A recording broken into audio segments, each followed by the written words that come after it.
ঢাকায় বিমানবন্দরে এনসিপির নেতাকর্মীদের বিরুদ্ধে সাংবাদিকদের সঙ্গে দুর্ব্যবহারের অভিযোগ উঠেছে। এর জেরে যুক্তরাষ্ট্র সফর শেষে ঢাকায় ফেরা এনসিপির সদস্য সচিব আক্তার হোসেন ও জ্যেষ্ঠ যুগ্ম সদস্য সচিব তাসনিম জারার সংবাদ সম্মেলন বর্জন করেছে সাংবাদিকরা। বৃহস্পতিবার সকাল 10:45টার দিকে ঢাকার হজরত শাহজালাল আন্তর্জাতিক বিমানবন্দরের ভিআইপি ফটকে এ দুর্ব্যবহারের ঘটনা ঘটে। যদিও ওই সময় আক্তার হোসেন ও তাসনিম জারা ঘটনাস্থলে এসে পৌঁছাননি। ঘটনার বিষয়ে পরে এনসিপির পক্ষ থেকে দেওয়া এক বিবৃতিতে বলা হয়েছে, দলের নেতাকর্মীদের বিরুদ্ধে সাংবাদিকদের সঙ্গে অসদাচরণের অভিযোগ উঠেছে, যা একই সঙ্গে দুঃখজনক ও নিন্দনীয়। এনসিপির পক্ষ থেকে বিষয়টি খতিয়ে দেখা হচ্ছে। ইতিমধ্যে দায়ী ব্যক্তিদের চিহ্নিত করার কাজ চলছে। প্রমাণ সাপেক্ষে তাদের বিরুদ্ধে সাংগঠনিক ব্যবস্থা নেওয়ার নির্দেশ দেওয়া হয়েছে।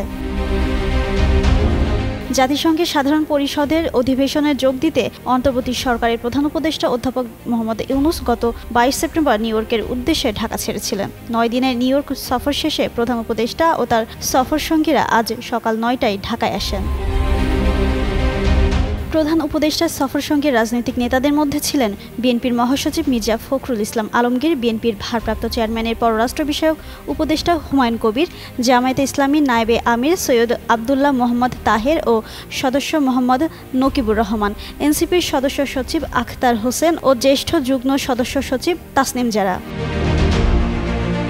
বিমানবন্দরের ঘটনার প্রত্যক্ষদর্শী একজন সাংবাদিক জানান, তারেক রহমানের পররাষ্ট্র বিষয়ক উপদেষ্টা হুমায়ুন কবির ভিআইপি ফটকে সাংবাদিকদের সঙ্গে কথা বলছিলেন।